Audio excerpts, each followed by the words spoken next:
j'aimerais un peu incarner le titre de mon message. Vous me donnez quelques minutes ?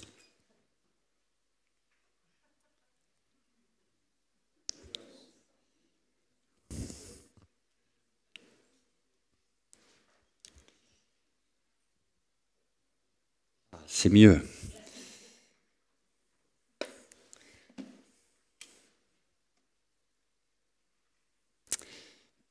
J'ai intitulé le titre du message « Ne bronzez pas, idiot ».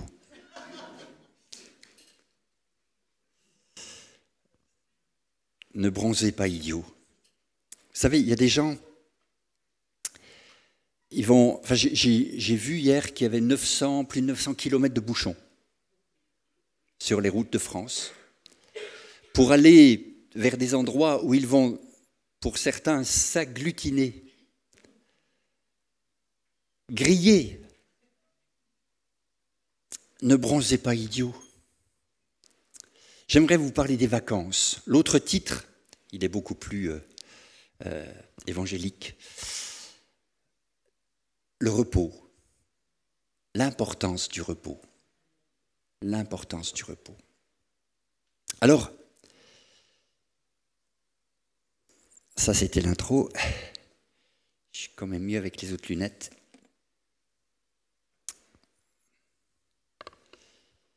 Je voudrais vous partager ce matin combien c'est important de savoir se reposer.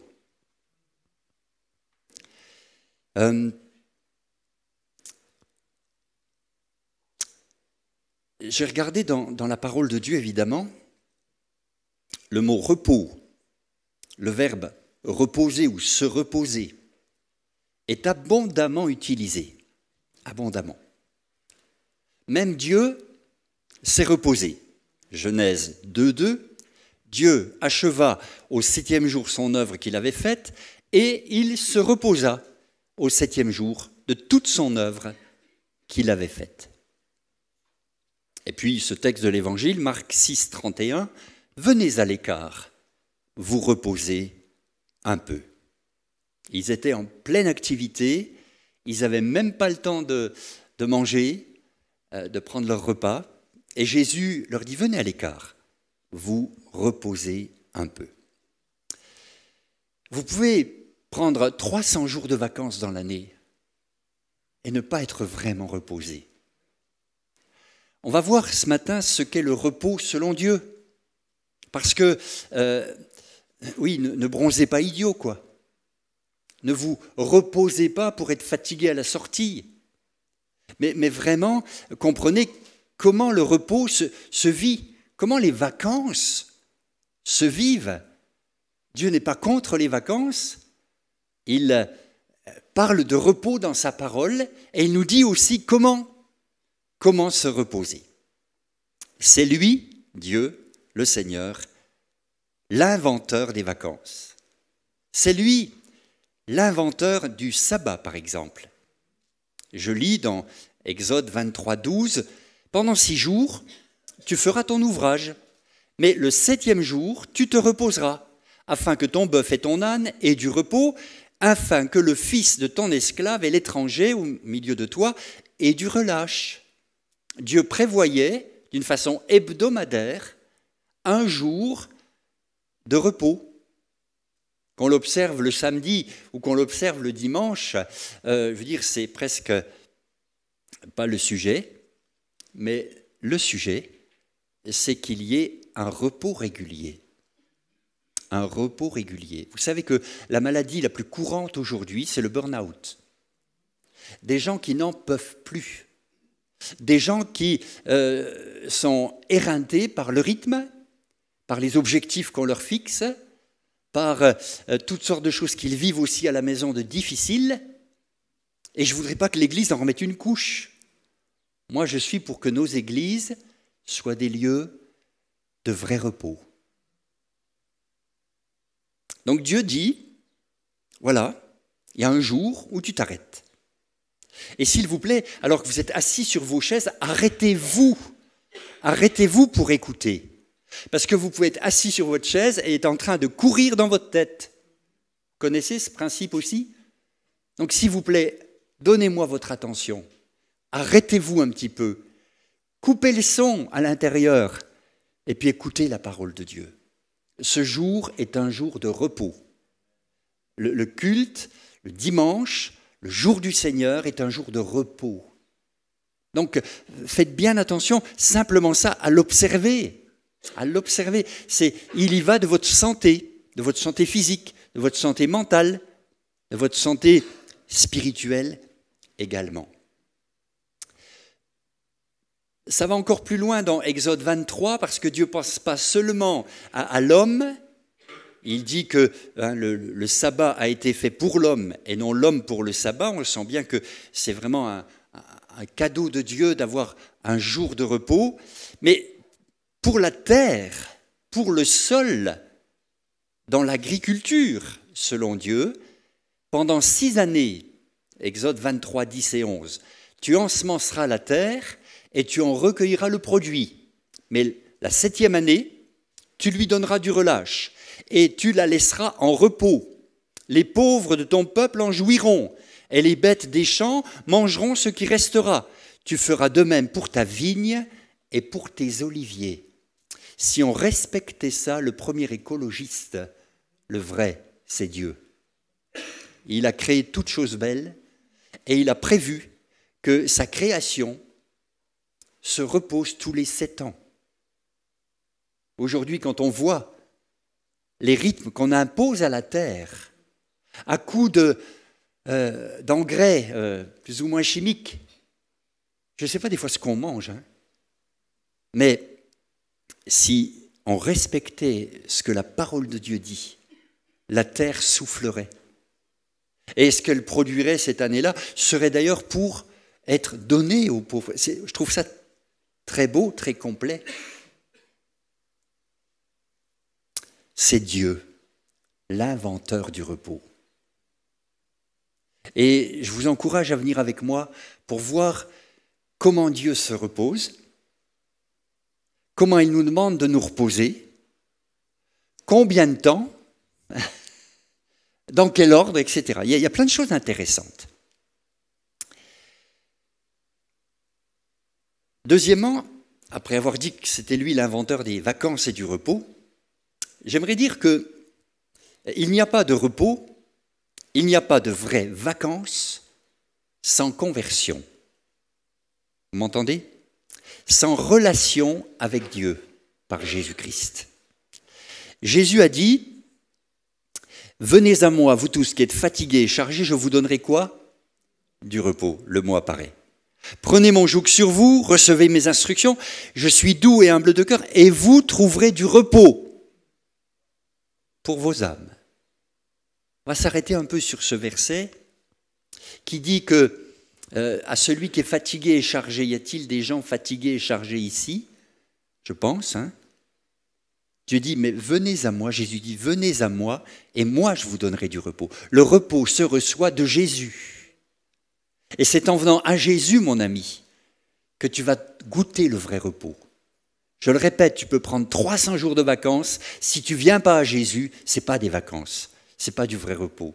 Par contre, si tu prends une bonne semaine avec le Seigneur pour ami de tous les jours et que tu viens à lui et que tu déposes tes fardeaux, tu verras le bien que ça fait. Et puis, il ajoute de recevoir ses instructions. Il se présente comme quelqu'un de doux et d'humble de cœur. Il nous demande de prendre son joug et de recevoir ses instructions et vous trouverez du repos. Et il est mentionné ici pour vos âmes. Le corps a besoin de repos. Si vous avez passé une mauvaise nuit, je comprends que vous ayez du mal à me suivre ce matin. Mais l'âme, elle aussi, a besoin de repos. Et ce qui donne du repos à l'âme, ce sont les instructions du Seigneur, sa parole, ce qu'il nous dit, les conseils qu'il nous donne. C'est là qu'on trouve du repos pour nos âmes. Et c'est là toute l'erreur de notre monde, de notre société, c'est qu'on va s'accorder du repos sur le plan physique. Je ne dis pas que c'est mauvais, mais l'âme a elle aussi besoin de repos. On raconte cette petite anecdote, ça se passe dans l'Himalaya. Il y a des explorateurs occidentaux qui sont venus pour faire les sommets himalayens et ils ont confié tout leur bagage à des porteurs, des Sherpas. Et ces porteurs donc, ont pour mission d'emmener tous les bagages en altitude, dans les camps, dans les différents camps en altitude. Et nos Occidentaux, comme des bons Occidentaux qu'ils sont, ils foncent. Et les porteurs, eux, vont à leur rythme. Et à un moment donné, les Occidentaux se retournent et il n'y a plus de porteurs. Alors, ils reviennent en arrière, ils les retrouvent assis sous un arbre. Mais qu'est-ce que vous faites? Écoutez la réponse. Nous attendons nos âmes. Nous attendons nos âmes. Comment va ton âme? Ton âme a besoin de repos. C'est quoi l'âme? Elle apparaît dans la Bible, dans la Genèse, quand Dieu prend de la poussière de la terre pour former le corps de l'homme. Et puis il y a le souffle, c'est-à-dire l'esprit, et la rencontre de la matière et de l'esprit fait dire à la parole, et l'homme devint une âme. L'âme est éternelle, l'âme survivra au corps, l'âme vivra au-delà de la tombe. Où ira ton âme? Jésus est venu pour sauver nos âmes. Et ton âme a besoin de repos. Et même si ça peut faire du bien d'aller voir un psy, vous savez que l'âme c'est psyché, hein, c'est la psychologie, c'est l'étude de l'âme. Il faut venir vers Jésus, écouter ses instructions, et alors on trouve du repos pour nos âmes. Mon âme, retourne à ton repos, car l'Éternel t'a fait du bien. Il n'y a pas de repos, il n'y a pas de vraies vacances sans relation vivante avec Jésus. Ne bronzez pas, idiots. Prenez votre Bible avec vous. Lisez-la plus que d'habitude. Méditez, nourrissez votre âme. L'homme ne vivra pas de pain seulement, mais de toute parole qui sort de la bouche de Dieu. Et votre âme a besoin d'instruction divine, d'instruction spirituelle pour trouver le repos. Et je ne voudrais pas vous retrouver à la rentrée, enfin on ne voudrait pas vous retrouver, il faut que m'habitue à conjuguer au pluriel, on ne voudrait pas vous retrouver à la rentrée fatigué sur le plan de l'âme, parce que le repos, Jésus veut nous le donner. Le psaume 91, verset 1 dit ceci, « Celui qui demeure sous l'abri du Très-Haut repose. » repose à l'ombre du Tout-Puissant. On voit bien qu'il y a un verbe important ici, c'est demeurer. Demeure sous l'abri du Très-Haut et tu te reposes. C'est un vrai repos. Proverbe 1,33, les textes sont nombreux. Celui qui m'écoute reposera avec assurance, il vivra tranquille et sans craindre aucun mal. Celui qui m'écoute reposera, se reposera. Vous savez l'erreur qu'a fait le mauvais riche, Luc 12, 19. Il a cette année-là beaucoup récolté, il décide d'abattre ses greniers, d'en construire des plus grands. Je dirai à mon âme, tu as beaucoup de biens en réserve pour plusieurs années, repose-toi, mange, bois et réjouis-toi. La grosse erreur qu'il commet, c'est de penser que l'âme va pouvoir se reposer en mangeant et en buvant. Faut manger, faut boire, pas trop, mais c'est pas ça qui repose l'âme. Et son erreur, elle est terrible parce que la nuit suivante, tous ces biens matériels ne peuvent pas sauver son âme lui est redemandée. J'ai l'impression des fois qu'on fait la même erreur. C'est quand nos greniers sont pleins, qu'on éprouve un peu de repos, on regarde son compte en banque et puis dit « Ah, ça va ». On fait simplement la démonstration la même erreur que le mauvais riche, qui attache son repos à la quantité de biens qu'il a. Pour avoir rencontré des populations démunies, des populations étrangères, des populations en exil, des populations qui avaient fui le pays à cause de la guerre ou à cause des dérèglements climatiques. Pour avoir accueilli ces gens, j'ai essayé de comprendre quel était leur logiciel, leur culture. Eux qui n'avaient plus rien. Puis attention, ce n'était pas forcément des SDF dans leur pays. C'était des industriels, des médecins, des avocats, des gens très haut placés qui, pour sauver leur vie, avaient fui le régime du dictateur. Et puis vous les croisez et vous dites, mais attention, il a un cerveau certainement plus à étage que le mien. Hein. Ils en savent des choses. Ayons l'humilité de ne pas penser que les Français sont les meilleurs. Hein. Et en les recevant, j'aimais écouter leur réponse assez spontanée quand on parlait des choses matérielles. Puisqu'ils se présentaient à nous, on se présentait aussi à eux. Et je me souviens d'un couple qui nous a dit ceci en nous questionnant sur notre famille. Si on avait des enfants. On dit oui, on a 4 enfants. Et 6 petits-enfants. Vous savez ce qu'ils nous ont répondu? Comme vous êtes riches. Waouh! Je ne vous dirai pas combien j'ai sur mon compte en banque. Parce que franchement, quand aux États-Unis, excuse-moi Saul, mais on dit je m'appelle John et je gagne 35 000 $. Mais où est-ce qu'on est, quoi? Est-ce que c'est ça qui va faire le repos de ton âme? Je sais, et le don spirituel nous le rappelait, le Seigneur, il pourvoit nos besoins. Il pourvoit nos besoins. Et il nous dit de ne pas faire l'erreur du mauvais riche et de ne pas attacher le repos de notre âme à la quantité de biens que nous avons. Tu devras les laisser. Tu devras les laisser quand tu partiras.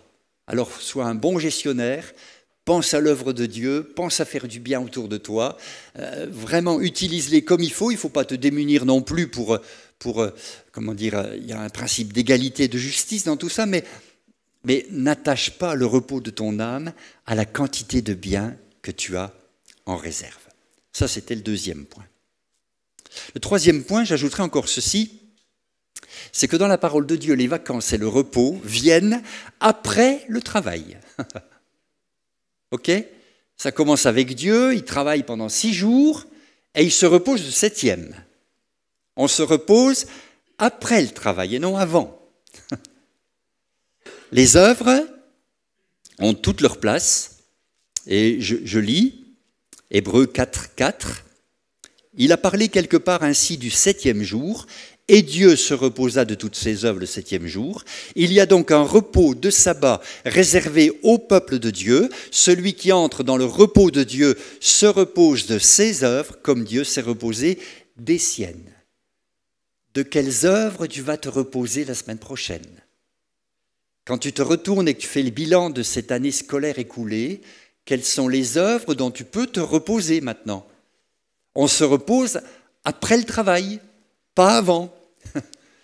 C'est peut-être un petit rappel nécessaire pour certains des fois. Le proverbe dit ceci, va vers la fourmi, paresseux. Considère ses voies et deviens sage. Elle n'a ni chef, ni inspecteur, ni maître. Elle prépare en été sa nourriture. Elle amasse pendant la moisson de quoi manger. Paresseux, jusqu'à quand seras-tu couché? Quand te lèveras-tu de ton sommeil? Un peu de sommeil, un peu d'assoupissement, un peu croiser les mains pour dormir. Et la pauvreté te surprendra comme un rôdeur et la disette comme un homme en armes. Se reposer après le travail.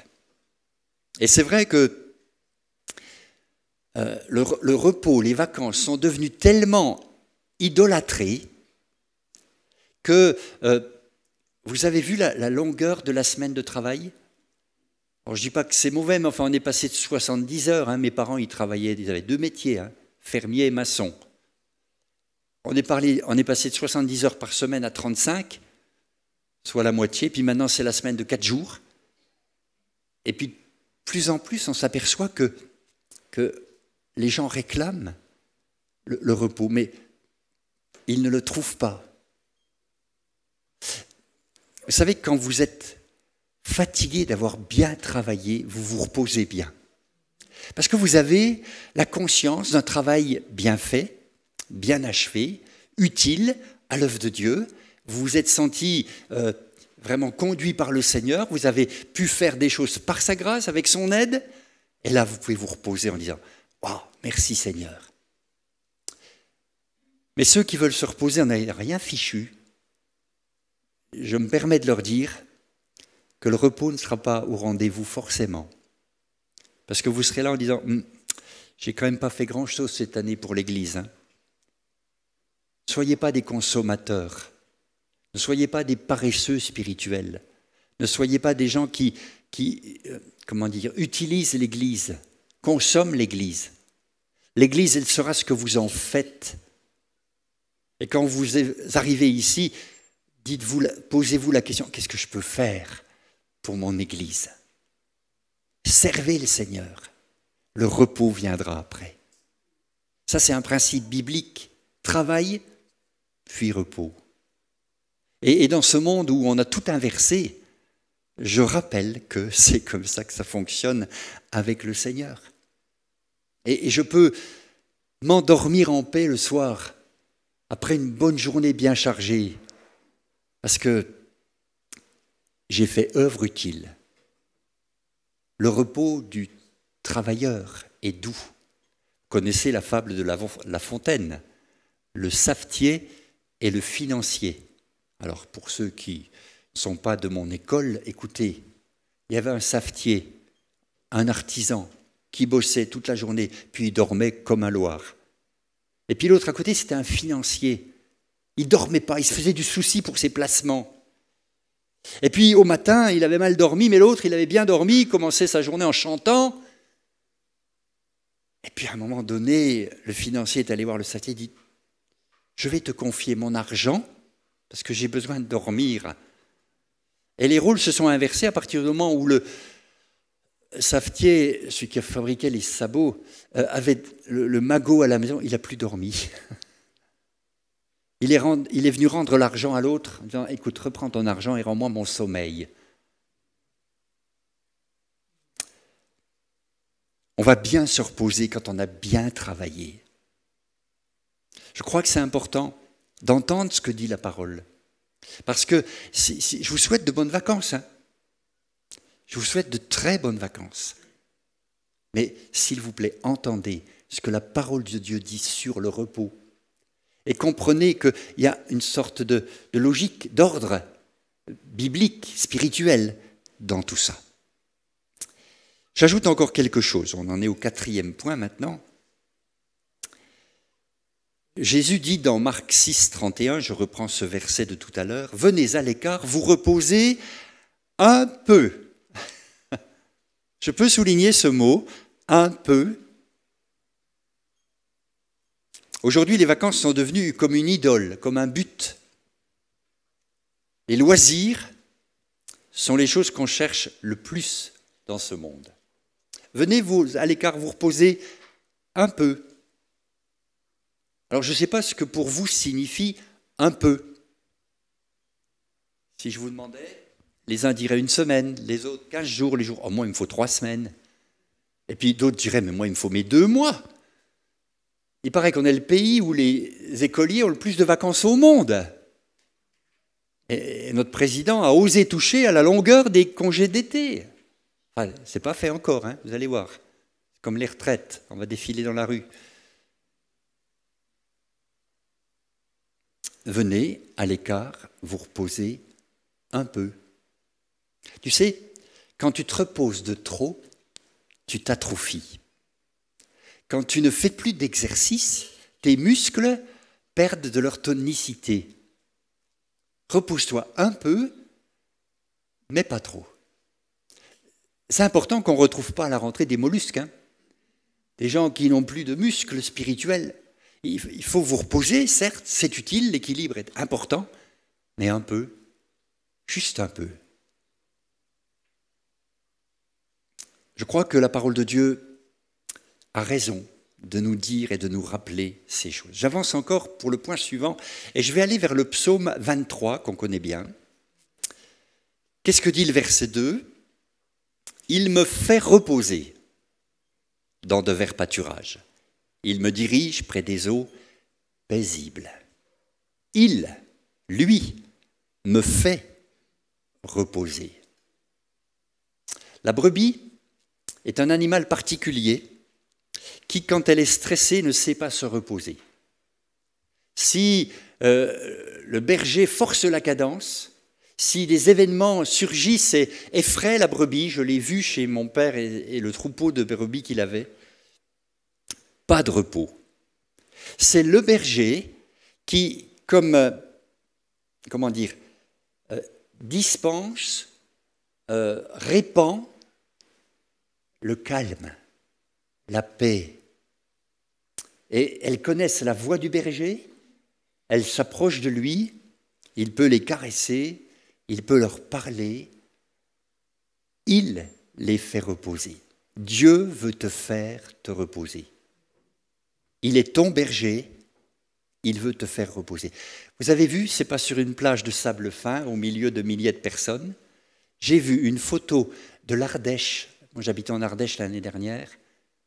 Il y a sur l'Ardèche, la rivière, des milliers de canoës tous les jours. Et il y avait une photo à Pont d'Arche, là où la rivière passe sous l'arche, c'est très joli. Mais il n'y a plus de rivière, il n'y a plus que des canoës. Tu peux traverser la rivière en marchant sur les canoës. Mais ils sont fous. Il me fait reposer dans de verts pâturages. Par ici, il y a des beaux pâturages. Au milieu de ces prairies, vous pouvez vous asseoir, contempler, et Dieu va vous faire vous reposer. Les verts pâturages me parlent de nourriture. La brebis va manger. Pendant qu'elle se repose, elle mange ce que le berger lui a fait trouver. Elle mange l'herbe tellement bonne pour sa santé. Je crois qu'on a besoin d'une hygiène de vie pour se reposer. Si pendant vos vacances, tous les soirs, vous faites la fête, vous buvez plus qu'il ne faut, vous vous couchez à point d'heure, on va vous récupérer fatigué. Il faut une hygiène de vie. Je me permets d'aller dans les détails. Après, je ne serai pas avec vous en vacances, hein, désolé, d'ailleurs, vous serez content que je ne sois pas avec vous. mais, franchement, faites attention à votre hygiène de vie pendant les vacances.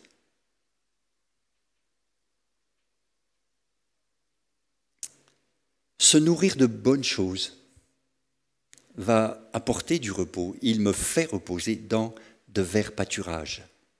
Les eaux sont paisibles, vous avez vu ? D'ailleurs, le texte original ne dit pas « il me dirige près des eaux paisibles », c'est « il me redresse en douceur près des eaux de la tranquillité ».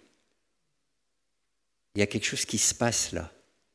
Il me redresse en douceur, il ne me casse pas, il me redresse en douceur. Les moments de vacances sont des moments où Dieu travaille nos cœurs, nous redresse, s'occupe de nous à l'intérieur. Et alors qu'il n'y a pas tout le rituel habituel, mais il y a la brebis qui est dans la présence du berger et qui est redressée en douceur. Et puis je terminerai par un texte de Jérémie, que j'emprunte à Jérémie au chapitre 6, versets 16 à 19. Ainsi parle l'Éternel. Placez-vous sur les chemins et regardez. Demandez quels sont les anciens sentiers.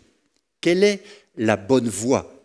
Et marchez-y, et vous trouverez le repos de vos âmes. Mais ils répondent, nous n'y marcherons pas. J'ai mis près de vous des sentinelles. Soyez attentifs au son de la trompette. Mais ils répondent, nous n'y serons pas attentifs. C'est pourquoi écoutez, nation, sachez ce qui leur arrivera, assemblée des peuples. Écoute, terre, voici, je vais faire venir sur ce peuple le malheur, fruit de ses pensées, car ils n'ont point été attentifs à mes paroles, ils ont méprisé ma loi. Alors que Dieu parle de repos à son peuple, alors que la parole nous dit d'entrer dans ce repos, les gens de l'époque disaient « Nous n'y marcherons pas, nous n'y entrerons pas, nous n'écouterons pas ». Et ces gens attirent sur eux un malheur certain. Alors, je me fais peut-être la trompette de ce matin, le son de la trompette qui retentit et qui dit de trouver en Dieu le repos. Il y a 3 verbes qui sont utilisés, écouter, obéir et marcher. C'est le secret de vacances réussies. Écouter ce que Dieu dit, obéir à ce qu'il dit, et puis mettre en pratique, marcher. Et vous verrez, vos vacances seront de bonnes vacances, des temps de repos bien mérités. Amen. Que Dieu bénisse le repos de chacun, que Dieu donne à chacun un bon temps de repos et que Dieu soit béni parce qu'il va nous parler, il va nous éduquer, nous instruire pendant ces temps-là. On remercie le Seigneur. Merci mon Dieu parce que c'est toi effectivement qui as initié ces choses dans ta création, travail puis repos. Tu t'es toi-même reposé, on entre dans ton repos quand on vient à toi, quand on vient dans ton arche, quand on vient dans ton Fils Jésus. Père, tu nous accueilles dans ton repos. Merci de bénir ce temps de congé pour chacun, qu'il y ait vraiment une bénédiction, qu'il y ait, Seigneur, des bons fruits, qu'il y ait des bons moments en famille, qu'il y ait des bons moments devant toi. Seigneur, merci parce que tu viens avec nous dans ces moments-là. Et on veut ne pas lâcher ta main, mais être attentif, à l'écoute de ce que tu as à nous dire. Renouvelle les forces de chacun. Bénis tous ceux qui ont travaillé cette année et qui ont besoin de repos. Fais-leur du bien et permets que, Seigneur, déjà la rentrée puisse être une bénédiction pour chacun, dans le nom de Jésus. Amen. Amen. Dieu soit béni. Bonnes vacances à chacune et chacun si vous en prenez.